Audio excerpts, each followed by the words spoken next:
சின்ன வயசுலேருந்து எங்கள் கவர்மெண்ட் ஸ்கூலில் தான் படிக்கிறோம். இப்போ நான் 12th படிக்கிறேன். இப்போ எங்களை இங்கேருந்து காலி பண்ண சொன்னால் நாங்கள் எங்கே போவோம்?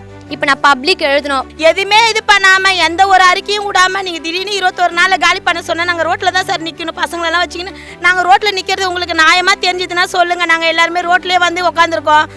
இவ்வளோ தீர்ப்பு எல்லாமே சொல்கிறீங்க. எதுக்கு சார் ரேஷன் கார்டு, ஓட்டு ஐடி, ஆதார் கார்டு, மற்ற ப்ரூஃப்லாம் எதுக்கு சார் கொடுக்குறீங்க? இது கோலடி, இது புறம்போக்கு ஏரியா, நாங்கள் எதுவும் கொடுக்க மாட்டேன்னு சொல்லி நீங்கள் அப்போ சட்டத்தை எடுத்துருந்தீங்கன்னா ஓகே சார்.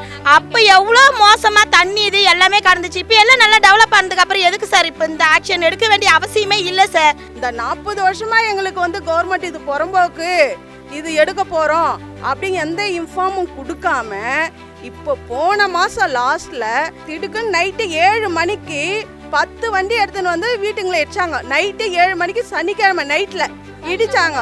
வீடு இடிச்சிட்டு பார்க்க எனக்கு நகராட்சியிலேருந்து ஃபோன் வந்து நான் போய் வரி கட்டிட்டு வந்திருக்கேன் சார்.